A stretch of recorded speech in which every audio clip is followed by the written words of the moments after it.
Versículo 3 diz assim: de manhã, Senhor, ouves a minha voz. De manhã te apresento a minha oração e fico esperando. É assim que nós devemos fazer, logo pela manhã. Apresentar a Deus a nossa oração, logo pela manhã, consagrar a nossa vida, todas as manhãs, consagrar ao nosso Deus, todas as áreas da nossa vida. Que o Senhor abençoe cada família aqui representada. E neste momento nós vamos orar. Vamos orar e falar com o nosso Deus. Efraim? Olá, irmã Irani. Bom dia. Bom dia. Vamos fazer 2 orações? Sim. Eis-me aqui. Nós vamos orar por você, pedir que o Espírito Santo te unja, que unja os nossos corações para compreender.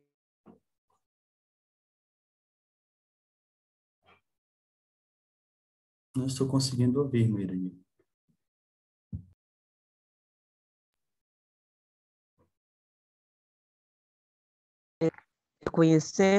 Reconhecendo que sem ti nada somos e nada podemos fazer.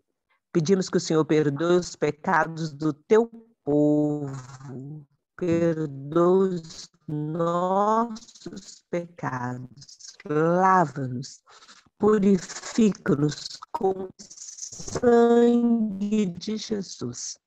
Ó Pai querido, nós necessitamos do batismo do Espírito Santo.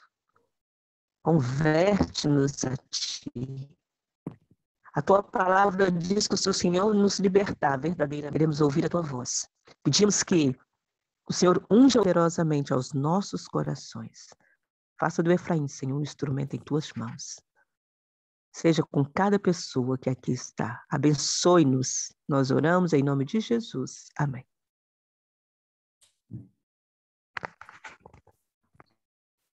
Eu faço outra oração, irmã Irani, é isso? Isso, você faz a outra oração para você seguir com a mensagem. Certo, é porque eu não tinha ouvido a irmã Irani, não sei se caiu a internet, então eu não percebi, tá? Peço desculpas. Então, oremos. Querido Deus e maravilhoso Pai, Deus Criador do Universo, eis-nos aqui mais uma vez diante de Ti, para estudar a Tua Palavra, para aprender mais de Ti, e, mais especificamente, compreendermos um pouco sobre essa doutrina, que é a doutrina da divindade, que o Senhor possa nos dar sabedoria e entendimento para compreendermos até aquilo que está revelado para nós. Que o Senhor possa ser comigo e ser também com todos que estão aqui acompanhando, possa abrir nossas mentes de maneira que a gente venha não apenas crescer intelectualmente, no conhecimento, mas também venhamos crescer espiritualmente e ter uma comunhão mais intensa contigo, para que a gente possa, de alguma forma, amadurecer e estarmos prontos para receber o Senhor Jesus. Fica conosco, é o que nós te suplicamos, no nome de Jesus. Amém. Amém. Então,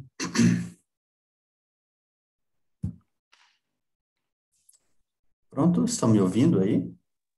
Estamos sim. Pronto. Estamos sim. A voz é sua, mas a mensagem é do Senhor. Amém. Eu vou compartilhar aqui a tela, tá bem? Para a gente seguir com o tema de hoje. Aqui. Pronto.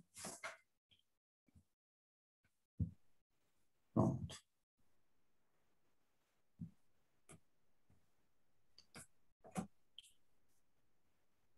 Só um momento.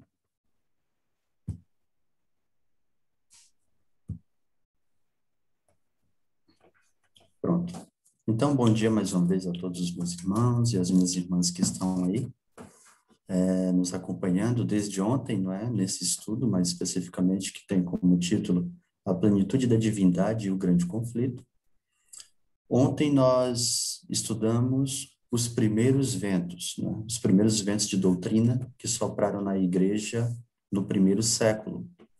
E eu queria fazer uma breve recapitulação dos ventos que, infelizmente, causaram problema à igreja no primeiro século e o que os nossos irmãos, na época, nossos irmãos cristãos e os apóstolos tiveram que enfrentar.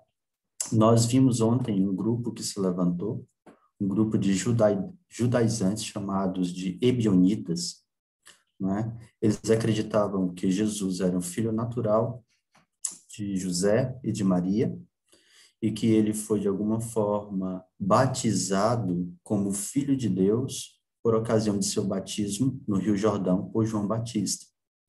Esse foi um dos movimentos, um dos grupos que se levantou no primeiro século e que a igreja teve que lidar com eles, com esse problema que eles estavam causando, esse problema doutrinário, que diz respeito à divindade de Jesus e não apenas. Eles também queriam conservar alguns dos preceitos cerimoniais que já não tinham mais nenhum valor, aqueles preceitos que consistiam em ordenanças, né, que só tinham valor até a cruz, porque era uma sombra de uma realidade que ainda estava por vir. Quando essa realidade viesse, aquilo que era sombra já não precisava mais ser observado. Então, esses preceitos que estavam em forma de ordenanças, que eram as sombras, encontraram a sua realidade em Jesus. E quando Jesus morreu na cruz, o véu do santuário se rasgou de alto a baixo, indicando que os preceitos que diz respeito às leis cerimoniais não tinham mais nenhum vigor. E os ebionitas, eles quiseram conservar esses preceitos. O apóstolo Paulo teve que lidar com os judaizantes, e a gente encontra isso na sua carta aos Gálatas, né? Que ele até chama, né, e diz, ou melhor dizer, né, ele adverte os irmãos da Galácia a não crer em outro evangelho, mesmo que um anjo desça do céu com outro evangelho. Eles não estavam autorizados a acreditar, mas que o tal fosse tido como anátema. Um outro grupo que se ramificou dos ebionitas foram os eucasitas. Os eucasitas, diferente dos ebionitas, eles ensinavam que Jesus era pré-existente. Jesus já existia antes de seu nascimento em Belém. Ele já existia na eternidade. Mas lá na eternidade ele foi gerado pelo Pai. Ele teve um começo. Ele foi gerado do seio do coração do Pai. E por isso ele podia, em algum momento, também ser chamado de Deus, mas era um Deus inferior ao Pai, pelo fato de ter tido um início, um começo, lá na eternidade. Também vimos que um dos ventos de doutrina que a igreja teve que enfrentar no primeiro século foram os gnósticos, os pensamentos gnósticos que começaram a surgir no primeiro século. E os gnósticos acreditavam que Deus ele era impessoal, ele era incorpóreo e habitava lá no universo, num lugar chamado Pleroma. E do Pleroma foi emanado éons. Do Pleroma tinha essas emanações dos éons, e esses éons eram deuses menores que emanava desse Deus luz, desse Deus maior, né? E um desses éons caiu do Pleroma, teve contato com a matéria, que era o planeta Terra. Esse éon que teve contato com a matéria se chamava Demiurgo. Ele deu forma a essa matéria que veio a ser conhecido, né, como o planeta Terra. Mas a matéria, para os gnósticos, ela era má. E o Demiurgo que caiu, ele também estava agora mergulhado nas trevas, esse Deus menor. Então, um dos éons, lá do Pleroma, resolveu vir e redimir essa matéria, esse mundo mal. E esse éon que veio para os gnósticos era Jesus, que também era uma emanação, era um Deus inferior ao Deus maior. Pois bem, esse era um dos pensamentos gnósticos que a gente viu que não era um movimento, mas era uma ideia filosófica. Era um grupo de pessoas que tinha essas ideias. E essas pessoas, elas eram mais constituídas de gentios que se converteram ao cristianismo e que trouxeram com eles essa bagagem filosófica que eles herdaram do helenismo, né, dos gregos. Pois bem, vimos também um outro grupo que se ramificou dos gnósticos, que eram os docetistas. Os docetistas, por sua vez, eles não estavam questionando a respeito da divindade de Jesus. Eles questionavam a humanidade. Porque para os docetistas, Jesus, que era um éon, né, era divino, ele não poderia ter contato com a matéria, porque a matéria era má. A carne era má para os docetistas. Então, Jesus ele só tinha uma aparência de carne, mas ele não era carne. Porque se ele fosse, ele era um pecador devido ao fato de a matéria, na mente deles, ser má. Então, eles negavam a humanidade de Jesus. Entende? Pronto. E também vimos um outro grupo que Jesus condena na Bíblia, em Apocalipse capítulo 2, quando a gente vê ali a igreja de Éfeso, que é um símbolo da igreja apostólica. Jesus condena uma doutrina ali e ele elogia os irmãos do período da igreja apostólica por condenar essa doutrina também, que era a doutrina dos nicolaítas. Os nicolaítas rebaixavam a graça de Deus, que é uma graça redentora, é uma graça que nos salva do pecado, que nos redime de toda a maldade, de toda a injustiça. Eles rebaixavam essa graça a uma graça libertina, a uma graça barata, onde eles diziam que a gente, ao aceitar Jesus, estava desobrigado de guardar a lei de Deus. Então, nós ouvimos muita gente ensinando isso hoje, nossos irmãos evangélicos, infelizmente, diz que nós somos salvos apenas pela graça, e está certo, nós somos salvos pela graça. Só que o problema é que eles dizem que nós estamos desobrigados de guardar a lei do Senhor, o decálogo divino. E aí é onde se encontra o erro e uma repetição da doutrina que Jesus condenou no passado, que era a doutrina dos nicolaítas. Mas os nicolaítas também negavam uma coisa, eles negavam a divindade de Jesus, como nós encontramos em Judas, no capítulo 1, no versículo 4, você pode ler comigo? Você pode abrir sua Bíblia aí em Judas, no capítulo 1, só temos mesmo um capítulo, não é? No versículo 4, nós temos muitas referências de teólogos, de historiadores também, que dizem que esse texto de Judas 1:4 é um texto que se refere aos nicolaítas, porque nós encontramos um texto no Espírito de Profecia, onde a irmã White diz que eles rebaixavam a graça de Deus. E em Judas capítulo 1, verso 4, fala de alguns que se introduziram na igreja com esse mesmo pensamento. Então, nós concluímos que Judas 1:4 está se referindo aos nicolaítas. E esse texto aqui foi escrito por volta dessa época em que a igreja estava passando por esses problemas e lidando com a doutrina falsa dos nicolaítas. Perceba e veja o que diz Judas 1:4. Porque se introduziram furtivamente alguns, os quais já antes estavam escritos para este mesmo juízo, homens ímpios que convertem, percebam, em dissolução a graça de Deus. Mas não para apenas aí. O texto continua dizendo, e negam a Deus, único dominador e Senhor nosso, Jesus Cristo. Então, eles também, além de converter em dissolução a graça de Deus, eles negavam a Deus. Mas eles negavam a Deus na pessoa de Jesus, na segunda pessoa da divindade, que era o único dominador e Senhor nosso, Jesus Cristo. Eles rejeitavam a doutrina da divindade de Jesus, e nós encontramos Irineu de Lyon, que fala isso na sua obra Contra as Heresias. Eu até posso aqui, mais uma vez, repetir esse texto para vocês, deixa eu ver aqui, só para poder ficar mais solidificado e fundamentado o pensamento. Deixa eu procurar aqui. Daqui nós temos esse texto de Irineu de Lyon, que ele diz assim, João, o discípulo do Senhor, prega essa fé. A fé era a divindade de Cristo. Né? e busca pela proclamação do evangelho remover o erro que Cerinto vinha disseminado entre os homens e, muito tempo antes, por aqueles denominados nicolaítas, uma seita daquele conhecimento falsamente assim chamado, que pode confundi-los e persuadir que só há um Deus.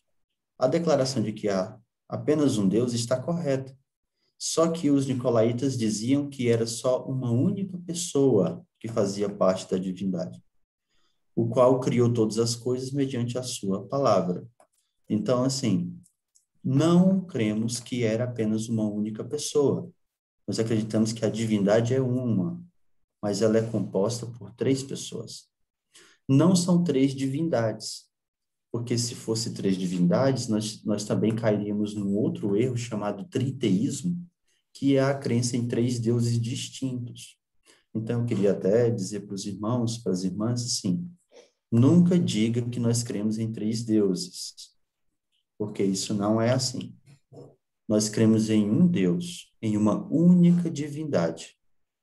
Essa única divindade, ela é composta por 3 pessoas, que é o Pai, o Filho e o Espírito Santo.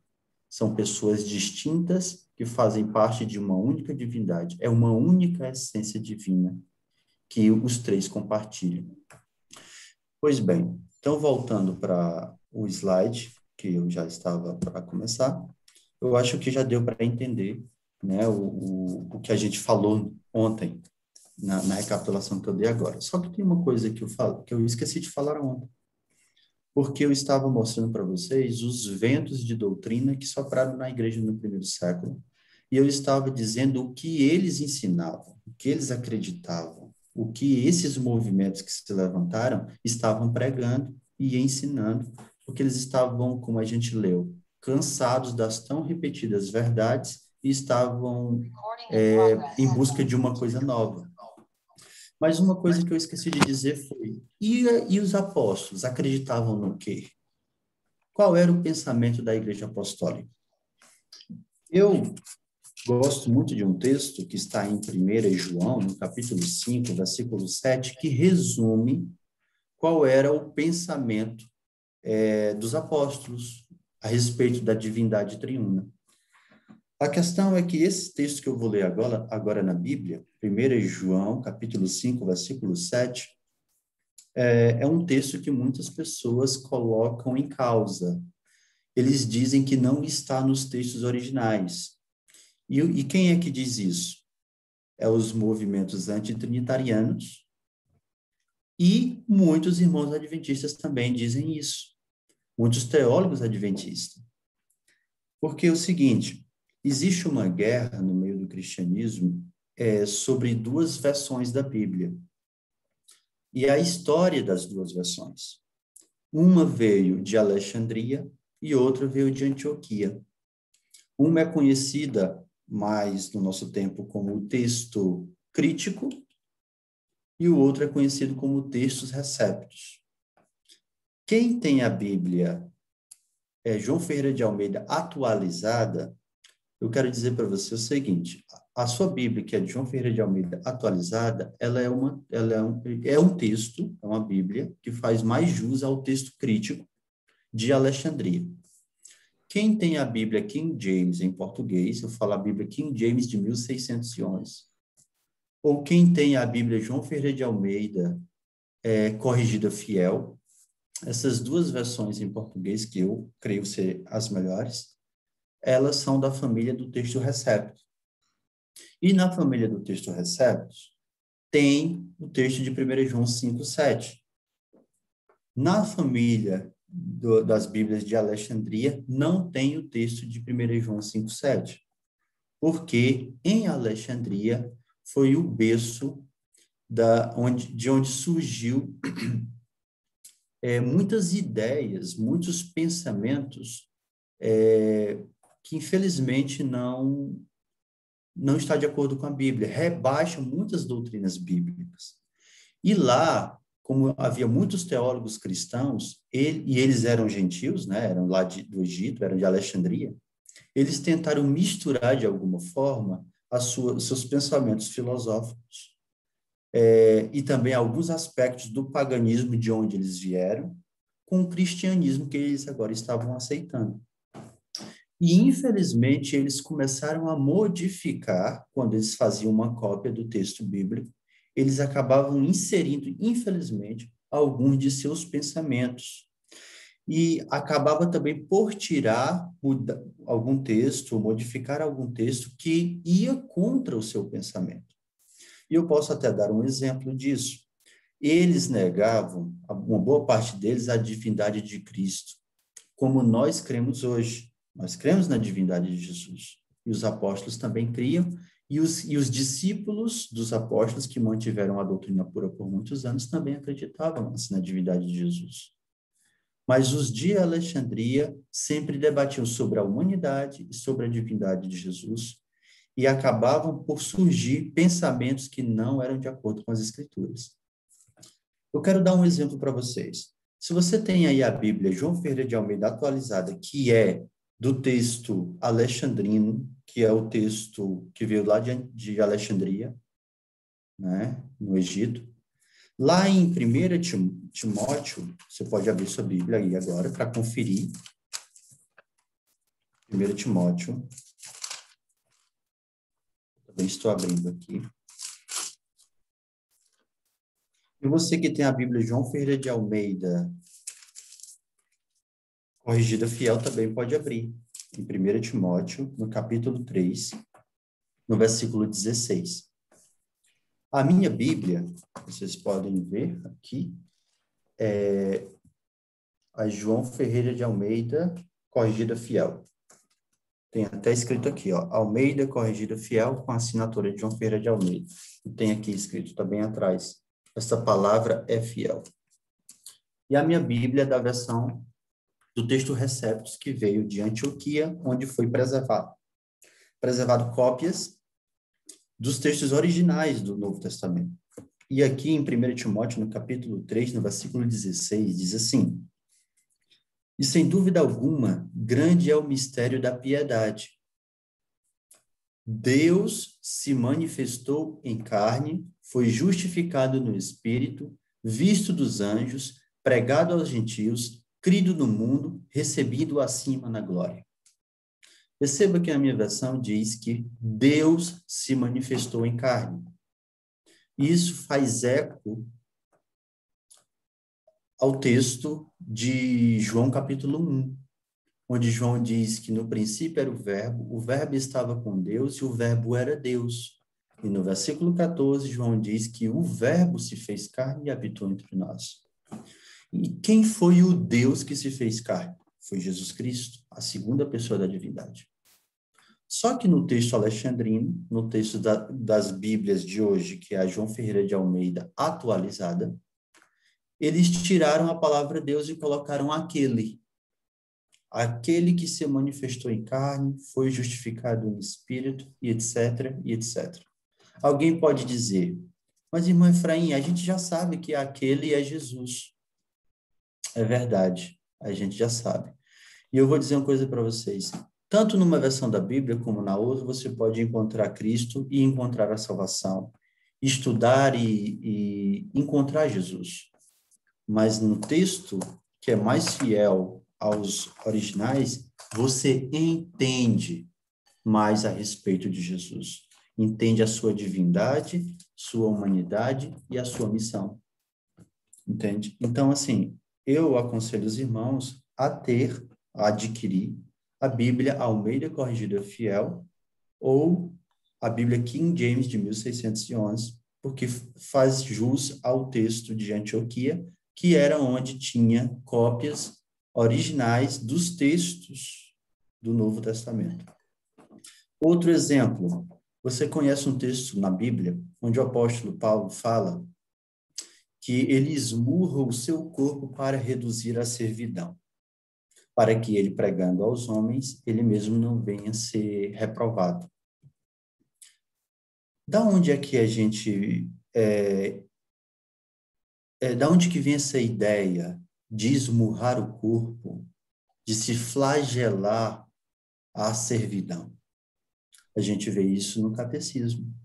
Ou melhor, no catecismo e no catolicismo, por assim dizer. Isso é uma doutrina católica, a doutrina das penitências. Então, isso não é bíblico. Mas nós encontramos esse texto de esmurro meu corpo no texto alexandrino.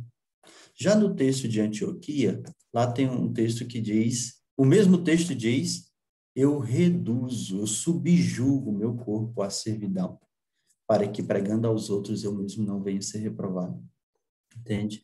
Então, assim, para estudarmos a divindade de Cristo e do Espírito Santo, que nós ainda vamos entrar nisso, é necessário que a gente venha ter o texto bíblico que nos ajude a compreender, um texto bíblico que seja mais fiel aos originais. O que os apóstolos acreditavam a respeito da divindade? Vamos lá para o texto de 1 João 5,7, que infelizmente não está nas versões de Alexandria, e pode até estar na sua versão atualizada, mas deve estar ali entre colchetes, se eu não me engano. Mas na minha versão não está. E diz assim, 1 João capítulo 5, versículo 7. Você pode abrir sua Bíblia e diz assim a palavra de Deus. Porque 3 são os que testificam no céu. Quantos são os que testificam no céu? 3. E diz assim, quem são? O Pai, a Palavra e o Espírito Santo, e termina dizendo, estes 3 são Então, assim, essa carta de João, ela foi escrita já no final do primeiro século. Era exatamente quando estava no auge os ventos de doutrinas que negavam a humanidade de Jesus e a sua divindade. Então, João, ele escreve dizendo que 3 são os que testificam no céu. É o Pai, a Palavra, que é o Verbo, né, Jesus, e o Espírito Santo. E esses 3 são um. Os irmãos entendem? Então, assim, nessas doutrinas que eu falei para vocês que tinha no primeiro século, nós vimos 5 movimentos: ebionitas, eucasitas, gnósticos, docetistas e nicolaítas. Talvez houvesse mais alguma, mas eu quis pontuar essas 5. Mas no meio desses 5 doutrinas, ou 5 ventos de doutrinas distintos, tinha a doutrina pura, tinha a doutrina verdadeira a respeito da divindade triuna, que a doutrina pura dizia o seguinte: nós cremos que há 3 que testificam no céu, o Pai, a Palavra e o Espírito Santo, e esses 3 são um. Ok? Pronto. Esses são os fundamentos que eu queria colocar agora, para que a gente possa analisar os ventos que sopraram, agora não no primeiro século, mas no segundo, no terceiro e no quarto século. Vou tentar aqui fazer o mais rápido que eu posso, tá bom? Porque eu também não quero ocupar muito tempo dos irmãos. Vamos ver os ventos que foram aparecendo, os ventos de doutrina no segundo, terceiro e quarto século, e vamos ver o Concílio de Nicéia. Porque muitos dos dissidentes adventistas que negam a divindade triuna, eles dizem que a Igreja Adventista do Sétimo Dia se apostatou porque crê na Trindade Católica.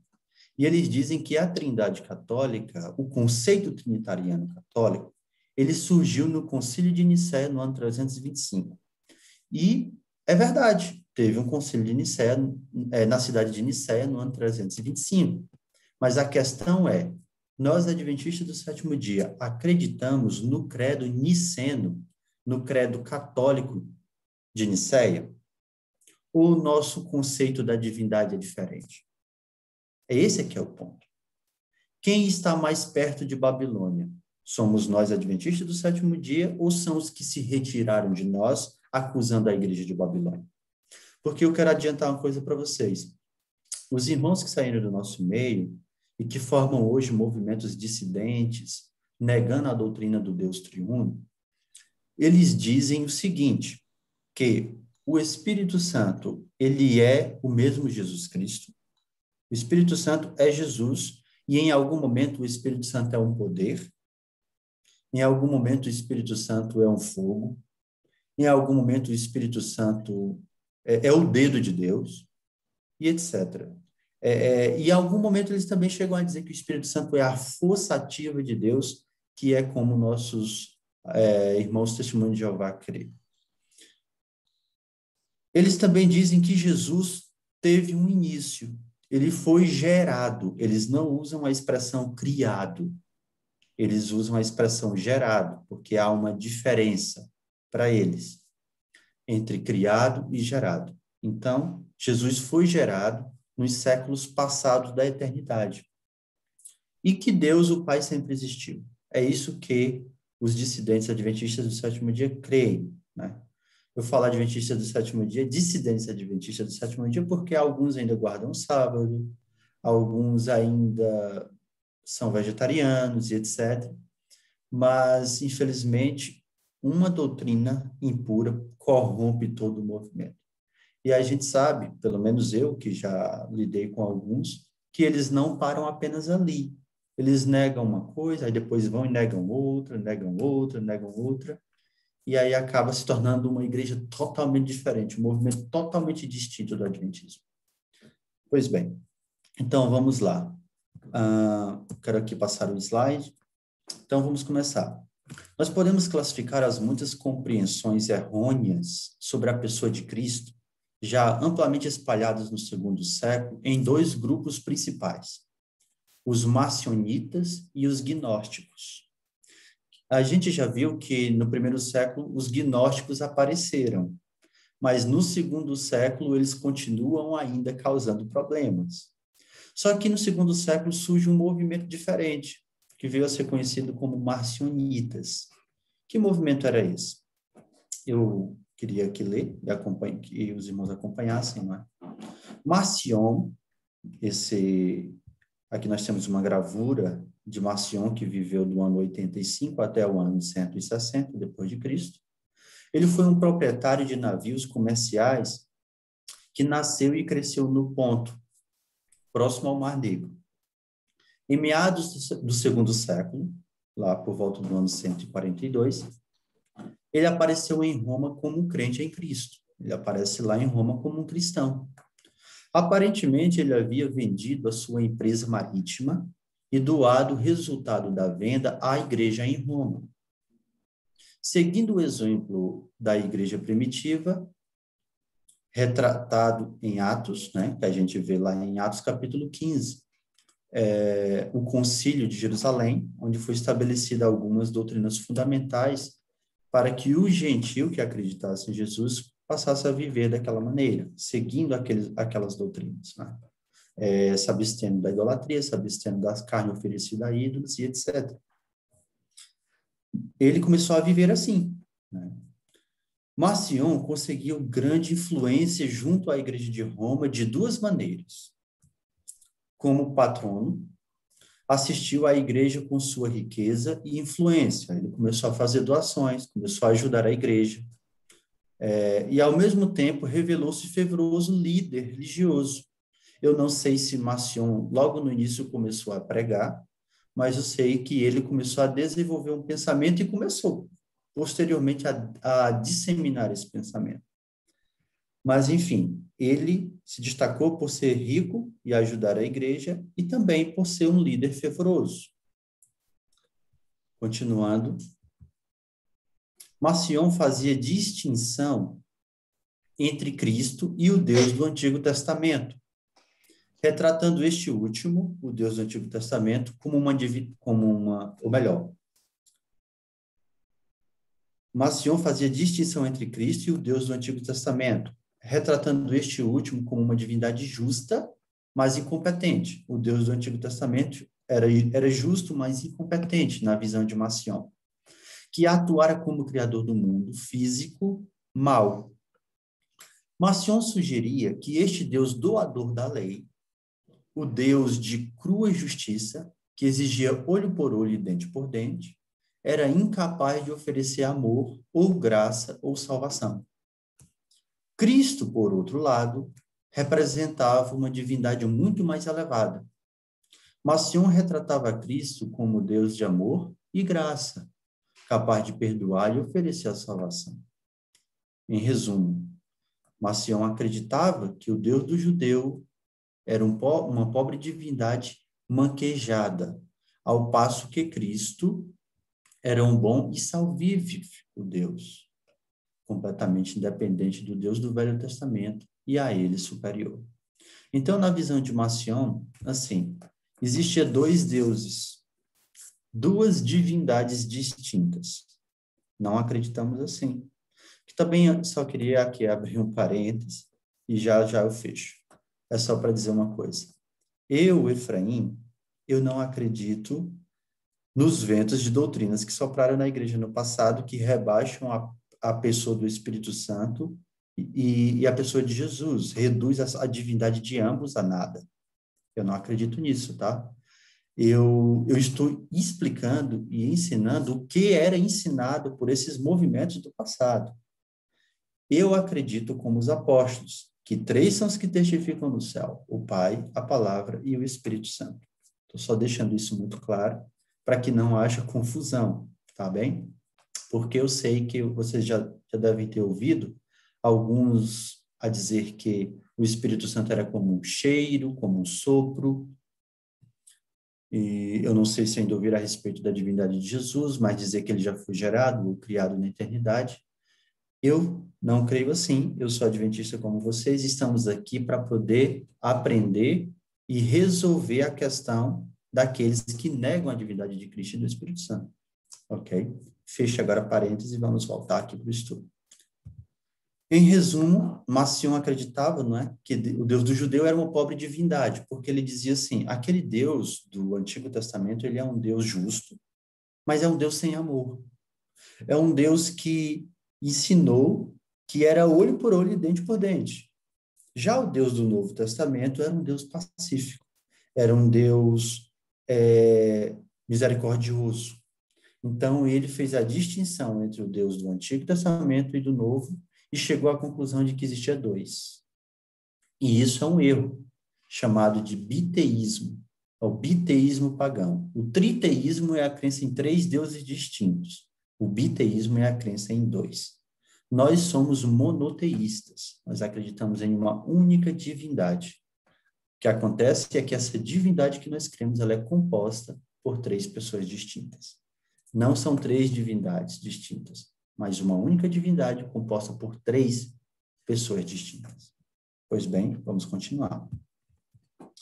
Marcion não poderia crer numa separação entre Deus Pai e Deus Filho e, ao mesmo tempo, conservar a crença de que as escrituras hebraicas eram uma revelação válida de Cristo. Dessa maneira, o que foi que Marcion fez?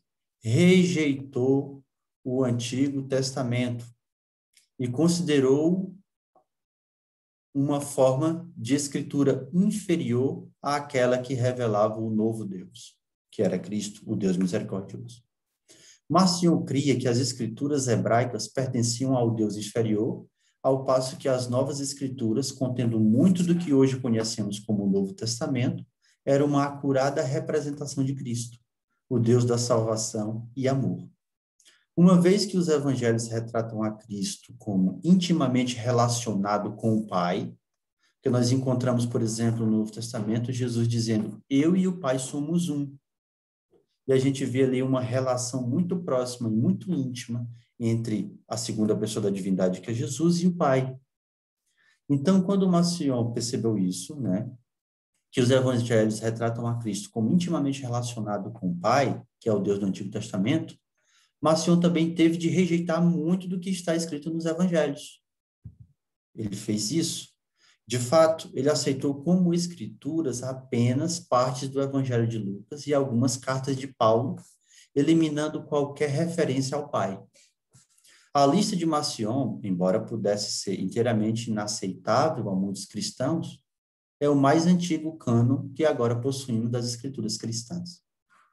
Como reação à lista de Marcion, outro líder cristão primitivo, Irineu, argumentou em favor da aceitação de 4 evangelhos, Mateus, Marcos, Lucas e João, dentre os muitos que então circulavam. Então, Irineu, provavelmente Irineu de Lyon, ele contra-atacou esse pensamento de Marcion, porque Marcion ele tirou só umas partes do evangelho de Lucas e pegou as cartas de Paulo e juntou e fez um livro, o cânon de Marcion, quando, na verdade, Irineu de Lyon contra-atacou isso, dizendo, olha, não é assim. Nós temos que aceitar todas as cartas de Paulo, e principalmente os evangelhos, que são 4, Mateus, Marcos, Lucas e João. Ok? Continuando. No fim, deixa eu tirar isso aqui. Deixa eu ver se tem um jeito de tirar isso aqui. Tem? Pois bem. No fim, a maioria dos cristãos, mesmo na igreja de Roma, aceitou os 4 evangelhos como a autorizada e reveladora fonte de informação acerca de Cristo. Aqui nós temos uma outra gravura de Marcion, né, que viveu de 85 ao ano 160, e está aqui ele abrindo o cânon, que ficou conhecido como o cânon de Marcion, porque era só parte do Evangelho de Lucas e algumas cartas do apóstolo Paulo. Mas a própria igreja cristã reconheceu que para termos uma informação completa a respeito de Cristo, nós temos que crer e usar os 4 evangelhos, Mateus, Marcos, Lucas e João. Assim, os crentes rejeitaram os pontos de vista de Marcion sobre Cristo e seu limitado cânon escriturístico. Devolveram o dinheiro do mercador como sendo inaceitável. O desafio por ele representado ajudou a estimular as decisões quanto aos escritos que a comunidade cristã deveria considerar como escritura inspirada. Os ensinos de Marcion também estimularam muita reflexão sobre como formular um ponto de vista acerca de Jesus Cristo capaz de cobrir tudo o que os documentos inspirados revelavam a seu respeito. Então, olha, isso me lembra de uma declaração do Espírito de Profecia, quando a serva do Senhor fala que tem um lado bom quando sopra um vento de doutrina na igreja. É porque faz com que os membros da igreja vá para as Escrituras, vão estudar, vão pesquisar, vão investigar. E os pontos de vista de Marcion fez com que os irmãos da igreja do 2º século fossem para as Escrituras e fossem investigar, fossem orar, fossem ter uma comunhão e em oração para entender qual era a vontade de Deus e o que eles deveriam aceitar como Escritura. Então, isso ajudou eles a fundamentar a crença nos 4 evangelhos. Pois bem, continuando. Pronto, os gnósticos, como a gente já viu, né, eles apareceram no 1º século, mas continuaram causando problema no 2º século.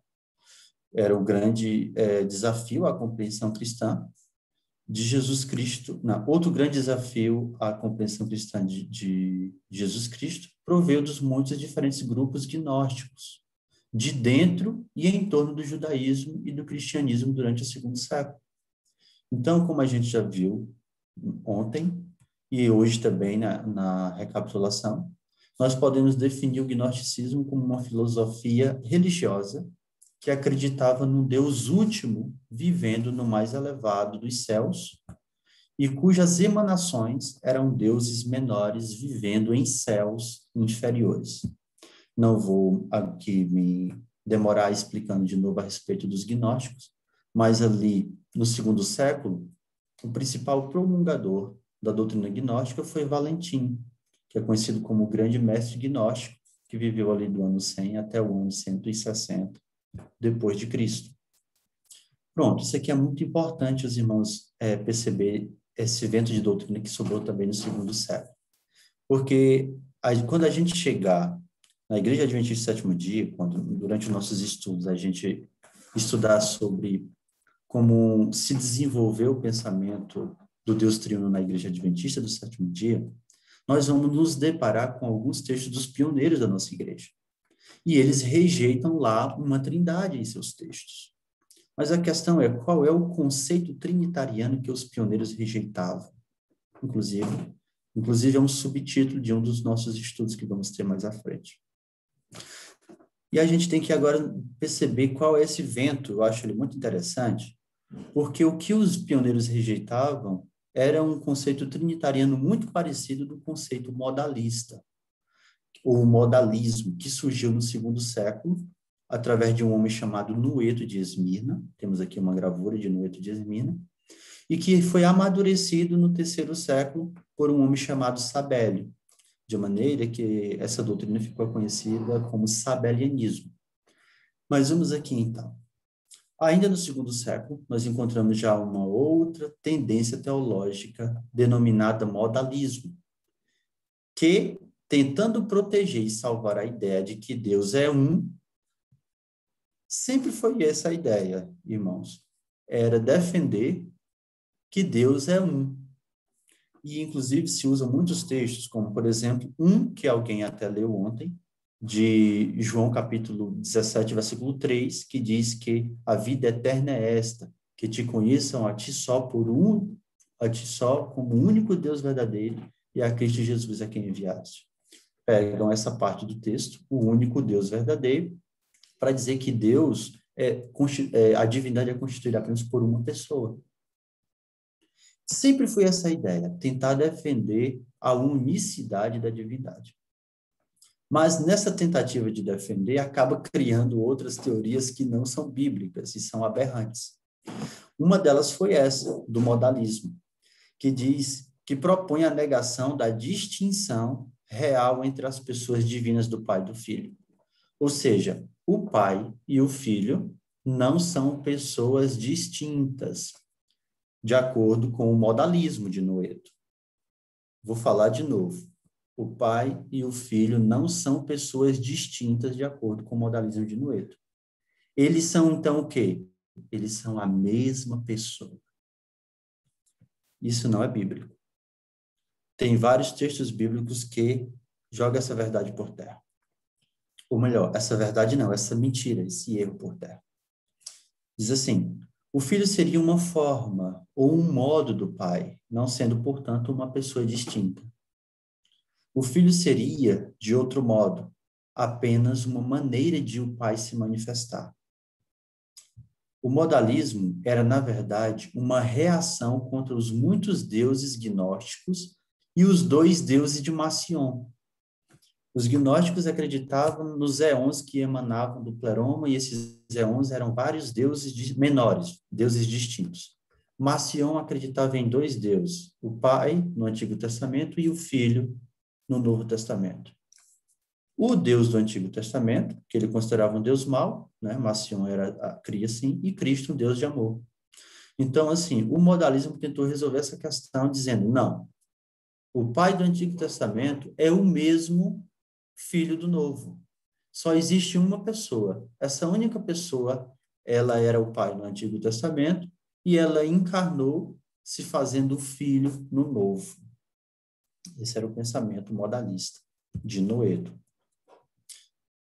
Marcion tentou resolver o dilema, eliminando o Deus do Antigo Testamento, junto com muitas partes das escrituras que lhe causavam problemas, ao passo que os gnósticos liam as escrituras como sendo um código possuidor de profundos e ocultos significados que apoiavam suas crenças em múltiplas emanações divinas, provenientes do Deus último. Noeto de Esmirna, que foi o que a gente viu agora, explorou um monoteísmo radical, que se contrastava fortemente com o politeísmo hierarquizado de gnósticos, como os valentinianos. Outros viam a Cristo como um agente do Deus transcendente. Embora todos esses pontos tentassem explicar a divindade, nenhum deles conseguiu unir tudo que as escrituras revelam acerca da divindade e de Jesus Cristo. O segundo século findou, deixando sem respostas muitas questões. Então, já vemos aqui os ventos de doutrinas que sopraram no segundo século, que são, até anotei aqui, os macionitas, os gnósticos e o modalismo de Noeto. Os macionistas acreditavam que existiam dois deuses, os gnósticos acreditavam que existiam vários deuses que emanavam do Deus último, e o modalismo de Noeto acreditava que o Pai, no Antigo Testamento, era um, e esse mesmo um se fez Jesus no Novo Testamento, apenas só modificou a forma, por isso que é modalismo. Ele era pai e foi modificado e se tornou filho. E essa modificação acontece quando ele é encarnado. Isso era o que ensinava o modalismo. Agora, aqui no terceiro e quarto século, eu não sei se eu ainda tenho tempo. Eu posso parar por aqui se alguém desejar. Irmãos, estão me ouvindo aí?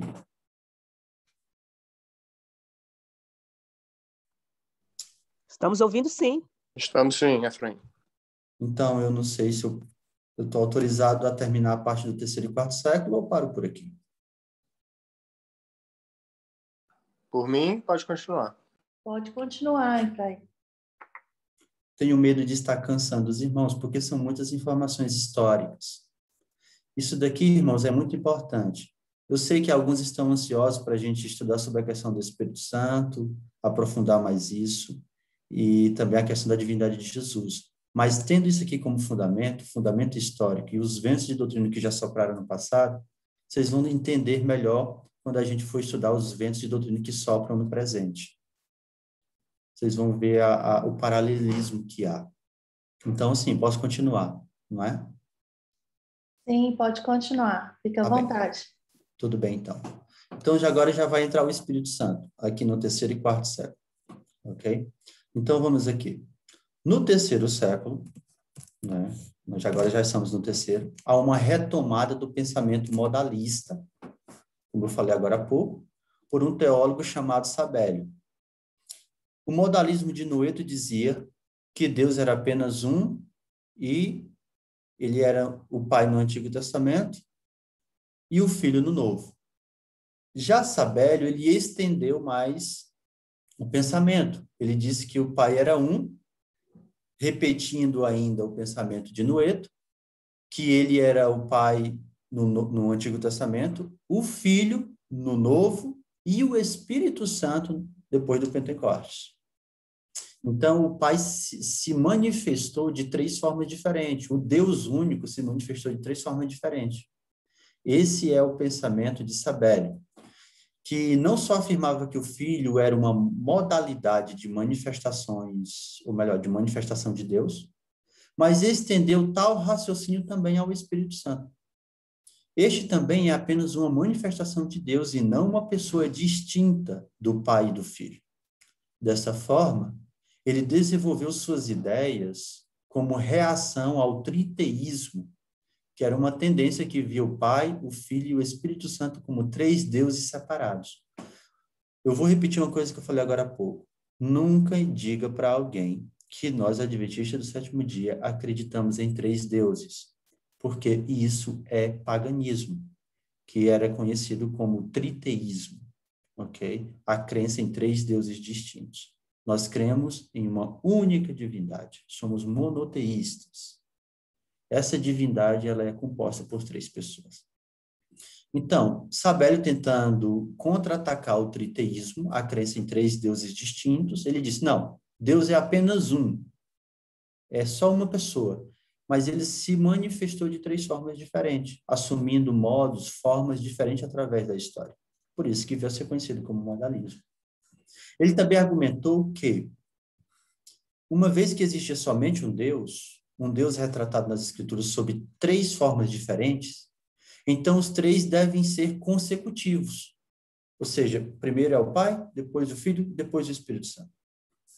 Em outras palavras, Sabélio sugeriu que o Pai, Filho e Espírito Santo eram três modos diferentes do mesmo Deus em épocas diferentes. Segundo seu ponto de vista, Deus se revelou como Pai durante o Velho Concerto, como Filho durante sua vida na Terra e como Espírito Santo no período da Igreja. Mas todos eram uma só pessoa. Guarda esse conceito, porque a gente vai ver os pioneiros da Igreja Adventista do Sétimo Dia rejeitando uma trindade. Eu já vou deixar a questão no ar. Qual era a trindade que eles rejeitavam? Qual era o conceito trinitariano que eles rejeitavam? É o conceito que nós cremos hoje, e que está no Nicho Cremos e no Manual da Igreja, ou era algum outro conceito? Fica essas questões aí para os irmãos pesquisarem. Talvez quando a gente estudar sobre o assunto, os irmãos já estejam por dentro. Vamos ainda no terceiro século. Orígenes, que viveu do ano 185 até 254, depois de Cristo. Ele era um teólogo, adivinha de onde? De Alexandria. Irmãos, olha, eu quero dizer uma coisa para vocês. Vocês lembram daquele texto de que quando alguns dos discípulos de Cristo foram chamar Natanael e disseram, olha, vem e veja, nós encontramos aquele de quem Moisés falava, de quem os profetas também profetizaram, o Messias, Jesus, etc. E Natanael perguntou, pode vir? E de onde ele é? Aí eles disseram, é de Nazaré. E Natanael pegou e eu lembro que ele diz, e pode vir alguma coisa boa de Nazaré? Irmãos, olha, eu pego esse mesmo texto, mas agora para falar de Alexandria. Mas só que no caso de Natanael, tinha uma coisa boa que veio de Nazaré, sim, o Messias, o Salvador. Nesse caso aqui, é muito, mas muito raro vir alguma coisa boa de Alexandria. De Alexandria, quase tudo, teologicamente falando, é corrompido, misturado com filosofia pagã. E Orígenes, que era um teólogo de Alexandria, e inclusive ele é muito respeitado pelos teólogos atualmente, ele foi que propôs pela primeira vez, no terceiro século, a teoria da geração eterna. E o que dizia essa teoria? Ela era uma teoria segundo a qual somente o Pai é Deus no mais alto sentido. O Filho é coeterno com o Pai, mas é Deus apenas em sentido que derivado. Ou seja, Jesus ele sempre existiu com o Pai, mas não como uma pessoa distinta. Ele existia no Pai. Como é que a gente entende isso, irmão Efraim? Eu não sei. Eles diziam que o Filho estava no Pai. Orígenes propôs isso. E que em algum momento da eternidade o Filho foi gerado, saiu, como uma bipartição amebiana. Ele saiu do Pai. E nessa bipartição, ele apareceu, ele foi gerado. Ou seja, ele é derivado, ele foi derivado do Pai.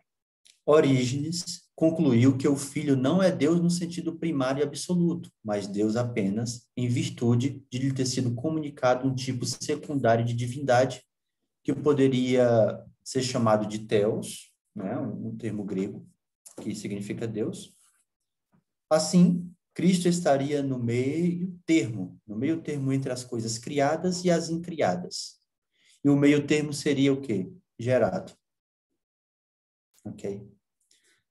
Continuando. Quem foi que amadureceu isso? Mas agora já no quarto século. Um presbítero, adivinha de onde? De Alexandria. Viveu do ano 256 até o ano 336. O nome dele é Ário.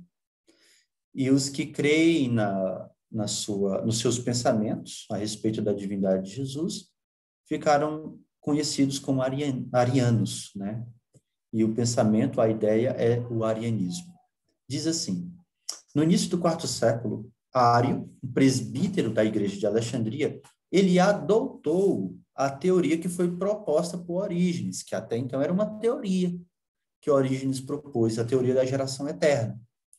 Só que Ário, ele pegou essa teoria e modificou. Ele estudou, aprofundou, segundo ele, que na minha opinião ele não aprofundou para a verdade, mas mais para o erro. Ele dizia o seguinte, né? Ele dizia que Jesus não foi gerado, mas foi criado. Ele adotou a teoria de origem, a não ser pelo fato de que ele negava qualquer substância intermediária entre Deus e os seres criados. A partir daí, ele deduziu que o Filho não seria divino em qualquer sentido da palavra. Ou seja, Jesus não era divino, mas estritamente uma criatura, embora a mais elevada e a primeira de todas. E que, portanto, houve um tempo em que ele, Jesus, não era. Ele não era.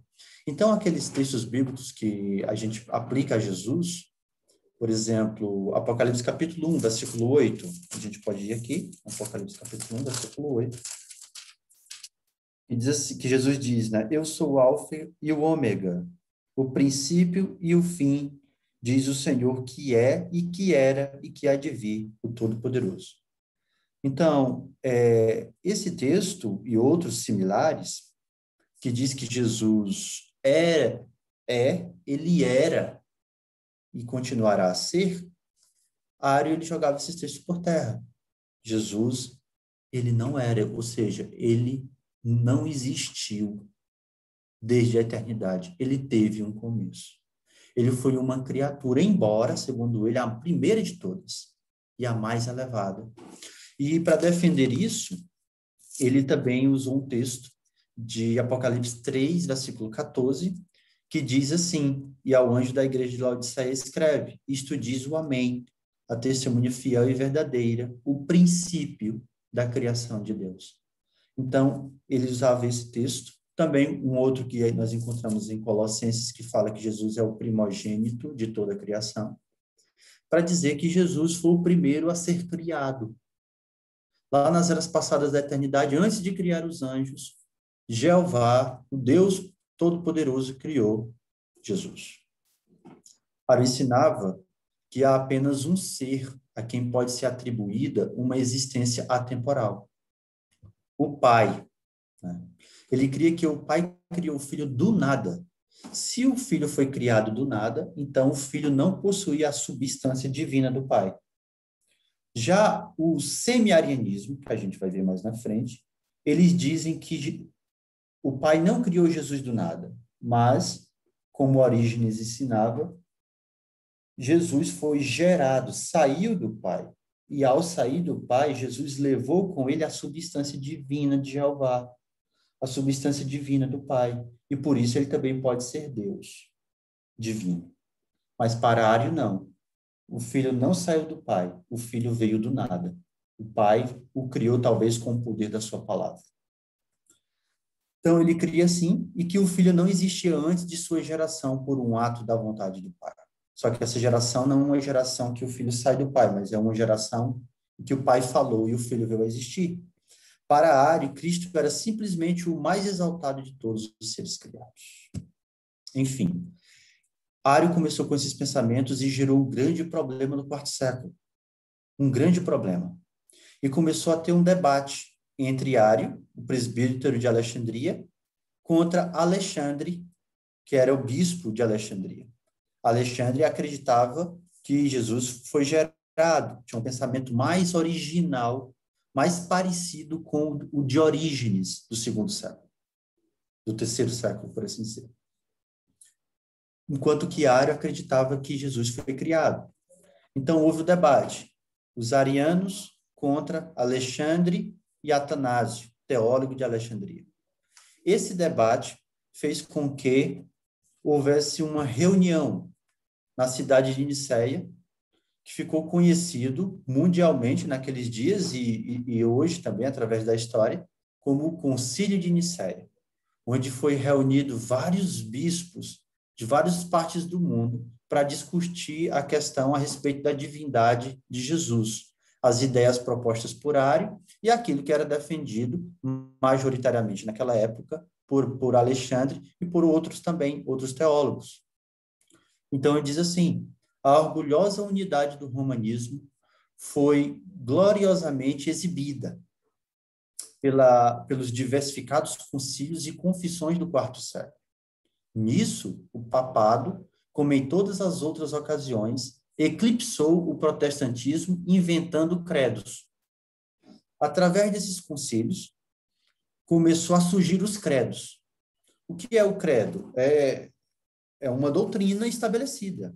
Né? É uma doutrina que foi estabelecida através de uma reunião e que foi batido o martelo pelos bispos representantes da igreja. 45 concílios foram realizados no quarto século. Agora imagina, 45 concílios só no quarto século foram realizados. Então a gente pode assim concluir de alguma forma que foi estabelecido várias crenças ali no quarto século e que foi infelizmente estabelecido por vários líderes que tinham um pensamento pagão misturado com o cristianismo. Então, essas crenças que foram estabelecidas e formuladas através de credos, elas não são dignas de confiança. Destes 45, 13 foram contra o arianismo. Olha, dos 45 concílios, 13 foram contra os pensamentos de que Jesus foi criado, contra o arianismo. 15 foram a favor dessa heresia. Perceba, quem é que está ganhando aqui nos concílios realizados pela igreja? Quem está ganhando é o arianismo, pelo menos até agora. 13 foram contra, 15 foram a favor dessa heresia e 17 a favor do semi-arianismo. E o que era o semi-arianismo? O semi-arianismo era a mesma ideia de Ário, com uma diferença que eles não usaram o termo criado para dizer que Jesus teve um início. Eles usaram o termo gerado. Com o termo gerado, eles podiam afirmar as duas coisas: que Jesus teve um início e que Jesus era Deus. Mas como assim? Como é que eles podiam afirmar as duas coisas ao mesmo tempo? Gerado, para eles, como eu disse anteriormente, significava que ele, Jesus, saiu do Pai. E se ele saiu do Pai, ele levou com ele a essência, a substância divina. Então, ele podia ser Deus na mentalidade semi-ariana. Então, ele era Deus por ter saído do Pai e, ao mesmo tempo, teve um início, porque teve um momento da eternidade em que ele apareceu. Só que não do nada, mas por geração. Diz ainda, as estradas estavam cheias de bispos nessa época, indo para os sínodos, e as despesas de viagens que foram custeadas pelo imperador esgotaram os fundos públicos. Essas exibições se tornaram em escárnio dos pagãos, que se divertiam ao ver homens que, desde a infância, tinham sido educados no cristianismo e nomeados para instruir a outros nessa religião, apressando-se, desta maneira, para lugares distantes e para assembleias, com o propósito de averiguar sua crença. Eu tenho aqui do lado uma ilustração de talvez como era mais ou menos esses concílios. Tem aqui uma gravura, onde a gente vê aqui os bispos sentados, né, ali para discutir. E nessa época, o imperador romano era Constantino.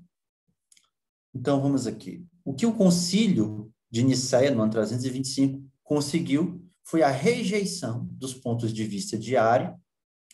Também conseguiu a formulação de uma declaração que tendia a vindicar os pontos de vista de Alexandre. Enfim, Ário perdeu. Aquela ideia de que Jesus foi criado foi jogada por terra.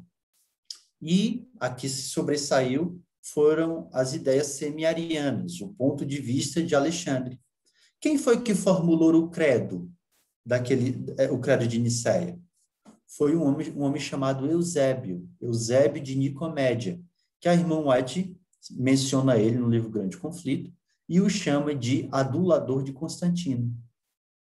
Constantino não entendia nada de teologia, mas como ele viu que o Império Romano estava passando por problemas, estava caindo em pedaços, por assim dizer, e que ele tinha, de alguma forma, adotado o cristianismo para tentar, de alguma forma, melhorar ou fazer com que o Império Romano não decaísse tão rapidamente, ele ouviu as sugestões de Eusébio, as sugestões para reunir um concílio para tratar do assunto, das questões teológicas de Ário contra Alexandre e Atanásio, e nessas reuniões foi formulado um credo. O credo não foi de Constantino, porque algumas pessoas, infelizmente, os dissidentes, dizem que foi Constantino que criou a doutrina da Trindade. Mas não tem nada a ver uma coisa com a outra. Constantino não sabia de nada de teologia. Constantino apenas atendeu aos conselhos de Eusébio, que a irmã White chama de adulador de Constantino. Enfim, talvez, eu não sei, mas Eusébio talvez tenha sugerido, ou tenha talvez de alguma forma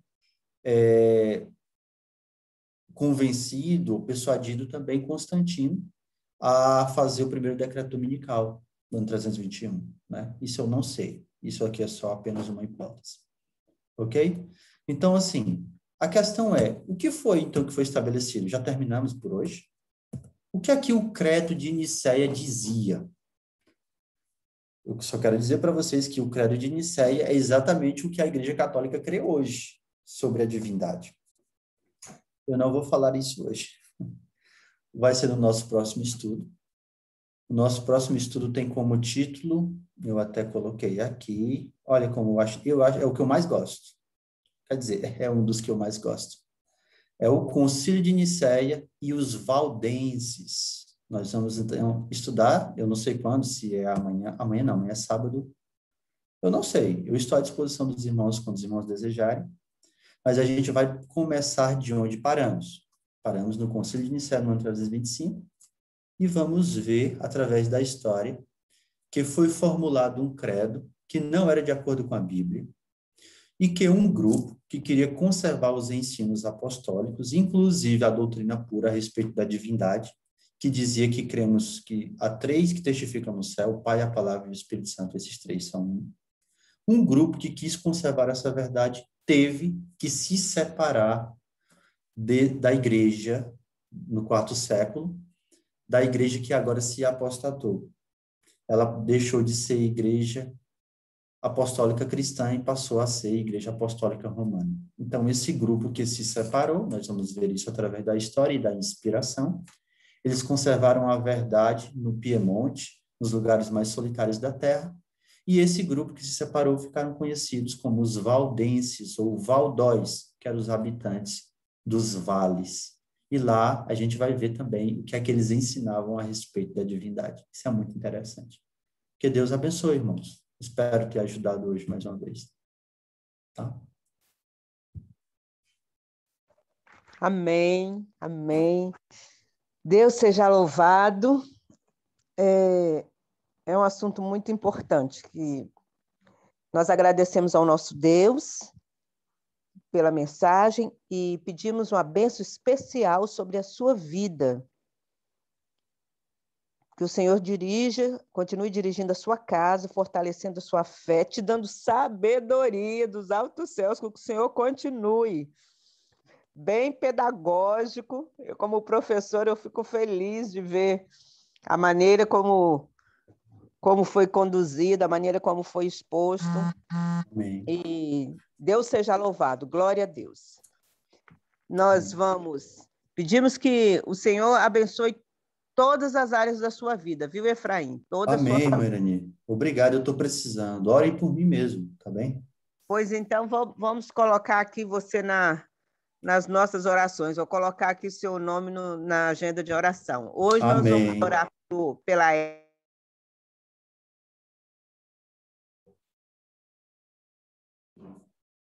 Não estou conseguindo ouvir, Irani. Irani, você está falhando.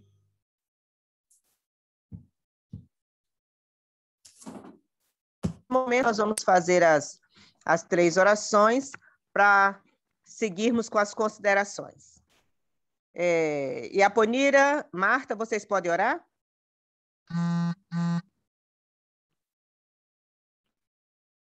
Sim, eu posso. Marta?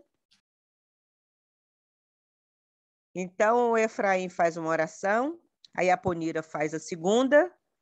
Eu acho que a Marta não está... A Marta, no momento, não pode. Uma outra pessoa que possa fazer a oração, por favor. O Jailson, pode ser o Jailson, né? O Jailson está aí. Ok, Jailson, por favor.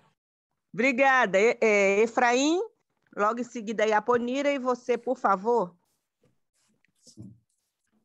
Então, vamos orar. Querido Deus e amado Pai, te agradecemos mais uma vez, Senhor, por esse estudo.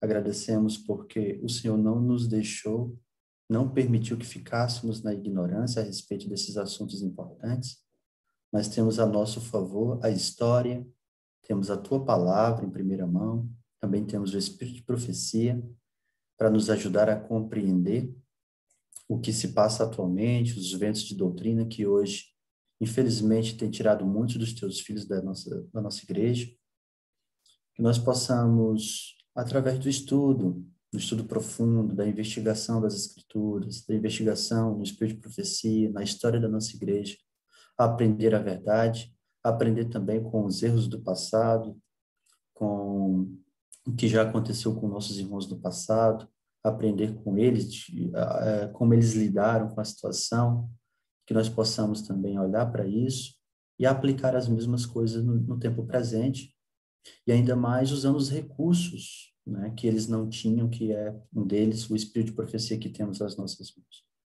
Fica conosco, seja com todos que estão aqui participando, com todos que estão aqui ouvindo esse estudo, que o Senhor possa alcançar os seus corações, as suas mentes, e possa implantar ali a tua verdade a respeito da divindade triuna e a respeito de toda a verdade que também há na tua palavra e no Espírito de profecia. Fica conosco, suplicamos também o perdão de nossos pecados, de nossas falhas, e a purificação de nosso caráter, para que a gente possa cada vez mais refletir a imagem do Senhor Jesus. É o que te suplicamos no nome do nosso Salvador Jesus. Amém e amém. Querido Deus, amoroso Pai que estás nos céus, ainda na tua presença, Senhor, eu te louvo, Pai. Santo, santo, santo tu és. 3 vezes, Senhor, porque nós cremos no Deus único, mas 3 pessoas que estão em momentos diferentes atuando na nossa salvação. Muito obrigada, Pai. Eu te louvo por essa manhã. Eu te louvo, Senhor, porque o Senhor tem feito grandes maravilhas no nosso meio. Aqui nós estamos todas as manhãs buscando a nossa consagração, Senhor, buscando comunhão contigo, e nós nunca saímos de mãos vazias, Pai. Em nome de Jesus, Senhor, eu peço que o Senhor envie o teu Santo Espírito e continue atuando aqui na sala de consagração, enviando os teus filhos, Senhor, para elucidar a nós as tuas verdades. Paizinho querido, abençoe grandemente o Efraim e o Jailson, que se dispuseram prontamente a vir aqui disseminar a verdade, a única verdade, a verdadeira que veio dos discípulos da igreja primitiva. E nós estamos aqui agora, Senhor, cheios de Ti. Muito obrigada. Eu peço que, neste momento, ao nos despedirmos, que o Senhor vá junto conosco, que o Teu Santo Espírito esteja conosco nesse dia, que é o dia da preparação, e que estamos nos preparando para receber o Teu Santo Sábado. Que o Senhor abençoe cada família aqui representada, e que ao final desse dia o Senhor visite os nossos lares, Pai, e que permaneça conosco a bênção do Teu Santo Espírito para que possamos desfrutar desses momentos contigo. Em nome de Jesus, eu agradeço por tudo isso e te peço que amanhã o Senhor continue conosco na sala novamente. Em nome e por amor de Jesus. Amém. Paizinho querido, obrigado, Senhor Deus, pela bênção, que é poder estudar a Tua palavra, Senhor Pai, que nos dá tanta alegria, Senhor Pai, que nos dá, Senhor Deus, esperança, que nos dá também, Senhor Deus, a certeza da nossa fé. Te agradeço, Senhor Deus, por essa bênção. Te agradeço por ter nos dado a vida hoje, por ter nos dado o sol que nasceu, por ter nos dado também o alimento, Senhor Deus Pai. Que possamos, através dessas bênçãos derramadas sobre nós, também abençoar outras pessoas. Agradeço, Senhor Deus, pela oportunidade de estar tendo esses estudos. Peço também uma bênção sobre a vida do Efraim, Senhor Deus Pai. Ele se empenhar cada vez mais na Tua obra. Peço uma bênção sobre o grupo do Pentecoste também, Senhor Deus Pai. Esse grupo se fortalecer, esse grupo seguir firme, ser um ministério, Senhor Pai, que ajude a Tua igreja, ajude a verdade, Senhor Pai. Peço também uma bênção sobre a vida da Cesiane, Senhor Deus Pai, da Irani. Peço também, Senhor Deus, sobre a vida da Jeane, sobre a vida da Marta, também da Cida. São pessoas, Senhor Deus, que eu tenho sempre visto aqui e alguns outros que eu não citei também, Senhor Deus Pai. Peço a Tua bênção, Senhor Deus Pai, sobre nós, sobre esse dia que é escuro. Mas confiamos, Senhor Pai, que o Senhor ilumina o caminho e nos protege do mal. Peço a Tua bênção também, Senhor Pai, sobre a apresentação que farei. Que eu possa, Senhor Deus Pai, descansar em Ti. Não vou ficar nervoso também. Dá a Tua graça, Senhor Deus, sobre as pessoas que irão. É o que te peço e te agradeço, Pai, em nome de Jesus. Amém. Amém. Que a graça de Jesus,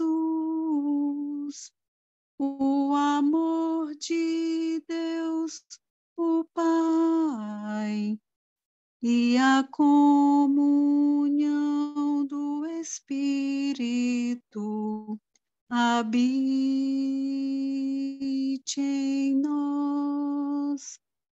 Que a graça de Jesus,